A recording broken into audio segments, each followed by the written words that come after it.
Hi guys, Philip Good here again. I'm a relationship coach and a life love after abuse coach, and I've also been married to my beautiful wife for 48 years. So great. Okay, the title of the subject of this video is how to recognize abuse in its many forms in a relationship. Some are obvious, and some are just subtle types of abuse that does go on, and of course, what to do about it. Well, the obvious ones, of course, the major ones are physical violence and sexual abuse.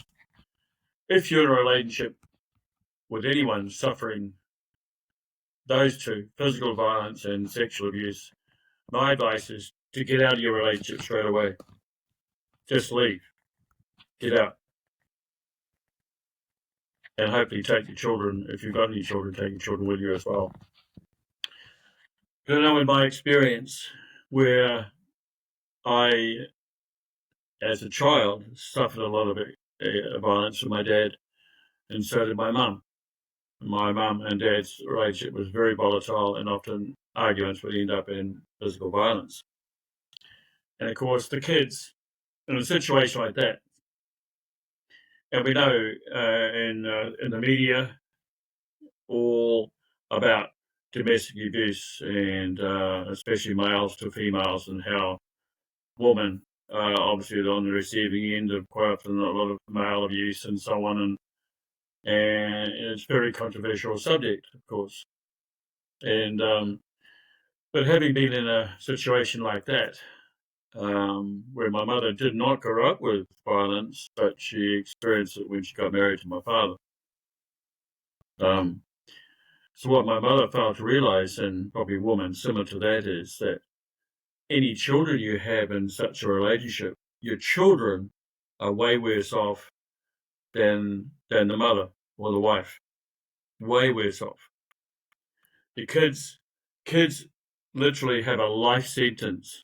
If you don't, as a mother, you don't get your kids out of a relationship like that, you're sentencing your kids to life imprisonment, if you like, with an prison mentality around abuse and its effects.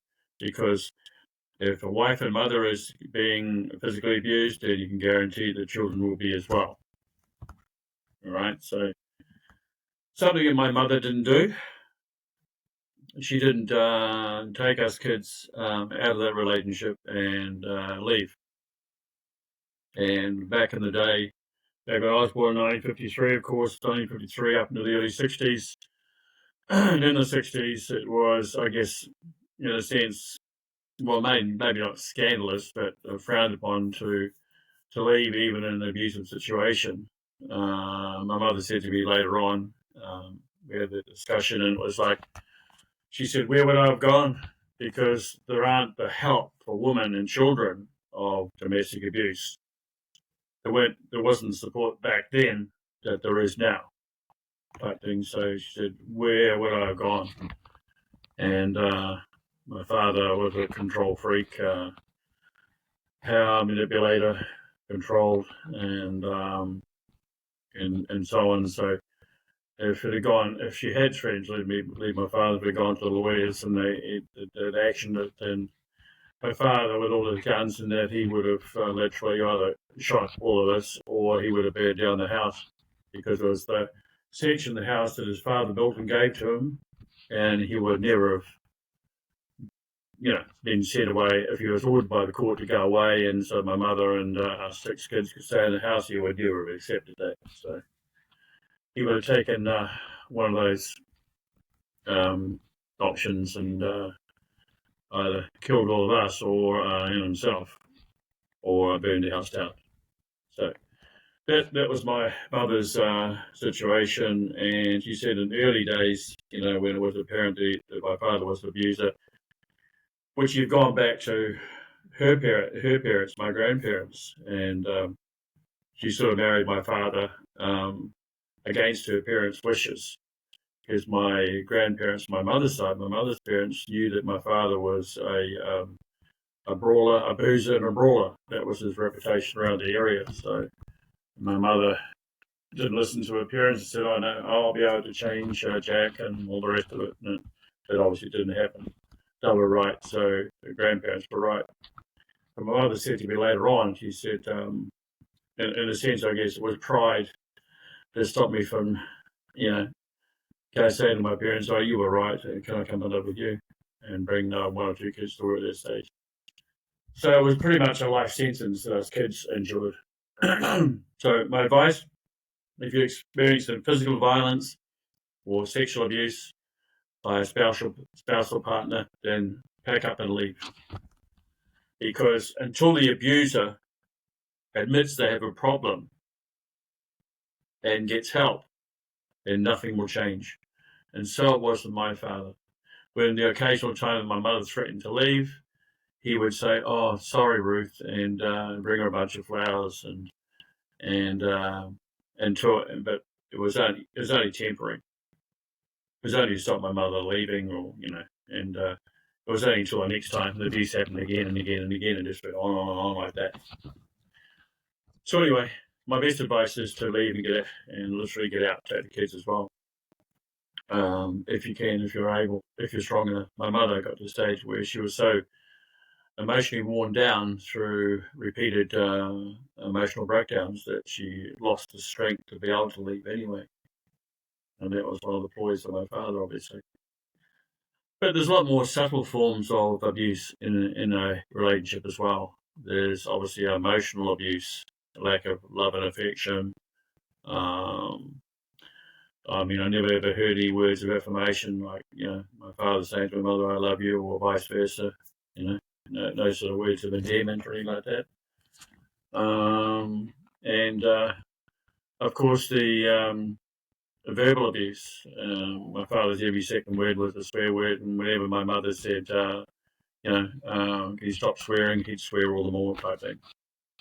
And my mother said to my father from time to time, to do with his drinking, so he would drink all the time, and the alcohol made him more violent and more aggressive.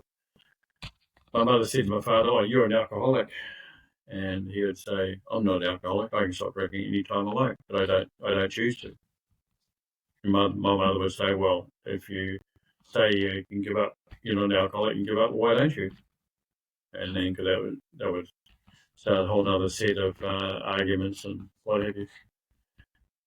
So and then the acts of service. If my mother had 6 kids, my father never helped my mother once. We were looking after us kids, and 9 times out of 10, he wouldn't even be around. He would literally, after work, or on weekends or time off, he would take off down to the RSA, Return Servicemen's Association, and have drinks with his buddies, or go to the pub and do something similar. So he wasn't around as a husband, a hands-on husband. He wasn't around as a hands-on dad. He was never there. And when he was there, it was sort of tension, stress, arguments, and so on. So he wasn't a good dad. He wasn't a good husband. He was neither nor. And later on, I realised that all my father really wanted with my mother was he wanted sex. That's all he wanted.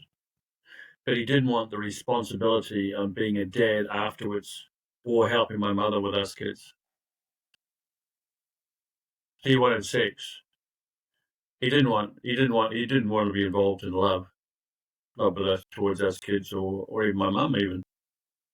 So she was virtually on her own most of the time, bringing up us kids, and we were on our own as kids. And quite often when the old man was around, he'd be drinking, so he'd get violent and he'd get argumentative and all that. So that was the norm, right? So tension and stress, arguments, violence, aggression, that was our norm. So any of those sort of things happening in your house or household, preferably just leave. But if you're not prepared to help each other in the house, work as a team, what's the point in being in a relationship? And one thing my father did say to me when I was married myself is, because my mother actually had a hysterectomy when she was 37, basically she'd had 6 kids at that stage, and to stop her having any more kids, she had a hysterectomy.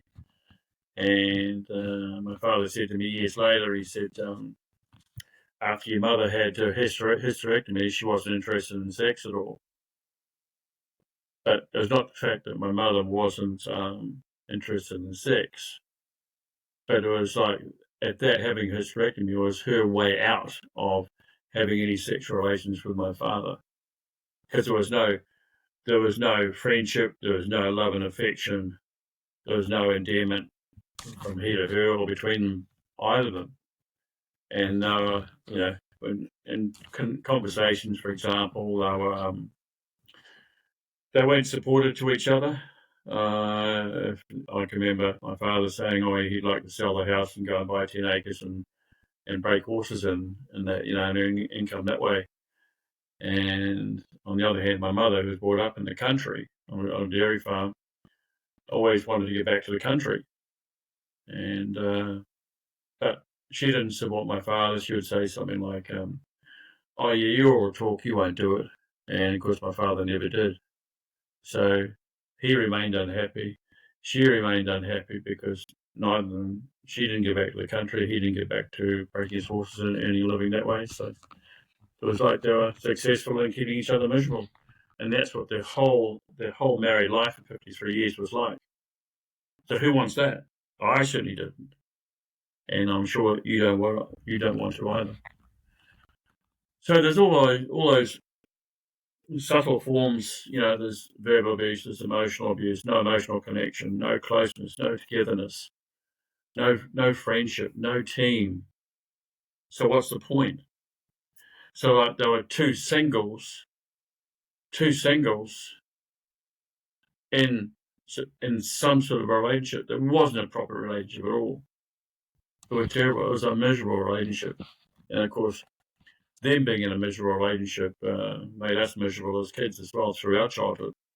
And of course, with all the tension and stress, it was very hard doing schoolwork and so on. And so, just with all the tension and stress, wondering what's going to happen next and so on. So trying to study in that sort of environment was almost next to impossible. So, so of course, obviously, you want to stop doing those sort of things if if your relationship is like that, and you're both prepared to get help, seek out a love after abuse coach, someone who's been in a experienced something like you're going through as a kid, turned it around and changed it in his own life, and turned it around to something great.